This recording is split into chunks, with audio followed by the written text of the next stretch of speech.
Assalamualaikum warahmatullahi wabarakatuh. Saya Vidya Octavia NIM 2101020020, Program Studi Akuntansi semester 3 A1, Mata Kuliah Bank dan Lembaga Keuangan lainnya, dosen pengampu Pak Ariski Andrinaldo, Sarjana Ekonomi Magister Akuntansi. Baiklah, di sini saya akan menjelaskan materi tentang manajemen perbankan, yang mana ada konsep manajemen perbankan, mengatur dan menata aktiva bank, dan manajemen permodalan. Baiklah, penjelasan pertama yaitu konsep manajemen perbankan. Langkah pertama yang dilakukan oleh top manajemen bank yaitu para anggota direksi atau bersama-sama dengan komisaris adalah menyusun ramalan Husainus dengan melihat kondisi internal dan kondisi eksternal. Dalam konsep manajemen perbankan, ada beberapa hal yang harus diperhatikan yaitu sebagai berikut. Yang pertama yaitu ada perencanaan dan pengembangan organisasi. Maksudnya di sini yaitu suatu langkah utama untuk mencapai tujuan organisasi dan untuk menunaikan kewajiban dan tanggung jawab adalah merencanakan organisasi dan pengembangannya. Yang kedua ada staffing dan manajemen skill. Maksudnya di sini yaitu top manajemen bertanggung jawab terhadap lancarnya rencana organisasi dengan membuat program yang dirancang dan dilaksanakan untuk menjamin staffing yang sesuai dengan struktur organisasi sekurang-kurangnya untuk jabatan-jabatan senior dan pengawas. Yang ketiga ada pengawasan internal. Istilah tujuan efektif tergantung pada penetapan rencana dan tujuan yang tepat. Tujuan ditetapkan secara realistis, maksudnya yaitu dapat menyatukan beberapa aktivitas penting, seperti menjabarkan kebiasaan manajemen atau direksi ke dalam tindakan, dan menggerakkan pegawai memberikan basis bagi penetapan standar-standar pengawasan. Yang keempat ada sistem manajemen bank. Sistem manajemen bank yang kita maksudkan dalam pembahasan ini adalah berhubungan dengan tata cara bank mengantar pola operasional dari berbagai aktivitas bank. Ada 4 sistem manajemen bank yang harus kita ketahui yaitu yang pertama, unit banking system, yang kedua, branch banking system, yang ketiga, group and Chinese system, yang keempat, sistem campuran, yang kelima, sound banking system atau sound banking Husainus. Tetapi sistem yang banyak digunakan di bank-bank Indonesia yaitu sistem branch banking system karena merupakan sistem bank-bank terbesar di mana ada kantor pusat dan beberapa cabang di kota-kota lain dengan sistem manajemen modern yang terpadu, berencana, dan desentralisasi. Baiklah, kita lanjut ke penjelasan yang kedua, yaitu mengatur dan menata aktiva bank.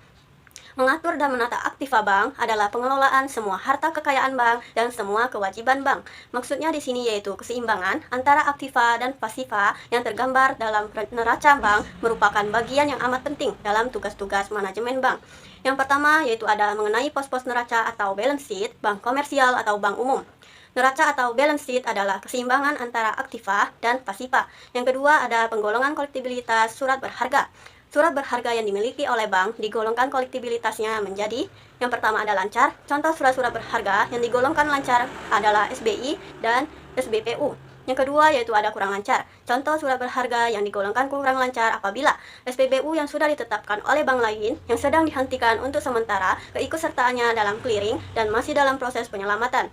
Yang ketiga yaitu ada diragukan. Contoh surat berharga yang digolongkan diragukan adalah obligasi dan saham yang terdaftar di Bursa Efek dan perusahaan tersebut dalam proses penyelamatan. Yang keempat yaitu ada macet. Contoh surat berharga yang digolongkan macet adalah obligasi yang terdaftar di Bursa Efek, perusahaan yang bersangkutan dalam proses likuidasi. Yang ketiga yaitu ada penggolongan kolektibilitas penempatan dana pada bank lain.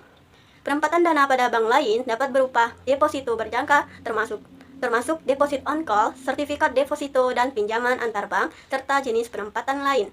Yang keempat yaitu ada penggolongan kolektibilitas penyertaan. Maksudnya di sini yaitu penggolongan kolektibilitas penyertaan didasarkan pada kriteria sebagai berikut. Yang pertama yaitu ada lancar. Contohnya yaitu apabila pada tahun bukti terakhir perputaran aset perusahaan minimal 0,5% dan secara kumulatif perusahaan tidak rugi. Yang kedua ada kurang lancar. Contohnya yaitu apabila perputaran aset maksimal 0,5% dan perusahaan tidak rugi. Yang ketiga yaitu ada diragukan. Contohnya yaitu apabila perusahaan rugi secara kumulatif sampai dengan 50% dari modal di sektor perusahaan yang bersangkutan. Yang keempat yaitu ada macet. Contohnya yaitu apabila perusahaan rugi secara kumulatif lebih dari 50% dari modal perusahaan yang bersangkutan. Yang kelima yaitu pembentukan cadangan penutup risiko. Karena aktiva produktif cukup besar risikonya, maka bank diharuskan menyisihkan sebagian labanya untuk memupukkan cadangan penutup risiko atau aktiva produktif. Baiklah, kita lanjut ke penjelasan yang ketiga, yaitu manajemen permodalan. Yang pertama yaitu ada pengertian modal. Modal adalah dana yang berasal dari pemilik atau para pemegang saham, ditambah dengan agio saham dan hasil usaha yang berasal dari kegiatan usaha bank. Adapun rincian komponen dari masing-masing modal tersebut yaitu sebagai berikut. Yang pertama yaitu ada modal inti.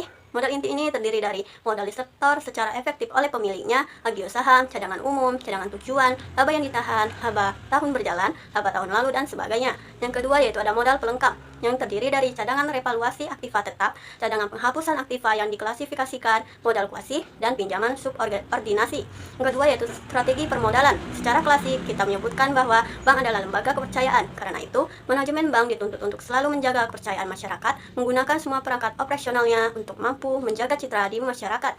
Yang ketiga yaitu ada fungsi modal bank. Fungsi utama dari modal bank adalah melindungi para penyimpan uang atau deposan dari kerugian yang ditimbul. Modal bank digunakan untuk menjaga kepercayaan masyarakat, khususnya masyarakat peminjam. Yang keempat yaitu ada kecukupan modal.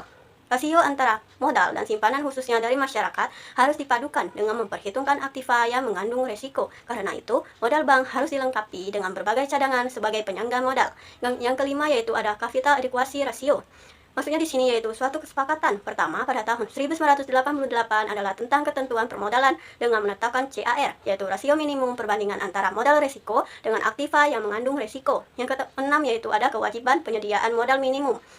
Kewajiban penyediaan modal minimum bank diukur dari persentase tertentu terhadap aktiva tertimbang menurut risiko, sejalan dengan standar yang ditetapkan oleh penempatan Bank Internasional terhadap seluruh bank di Indonesia diwajibkan untuk menyediakan modal minimum sebesar 8%. Baiklah, inilah materi yang dapat saya sampaikan tentang manajemen perbankan. Saya ucapkan terima kasih. Wassalamualaikum warahmatullahi wabarakatuh.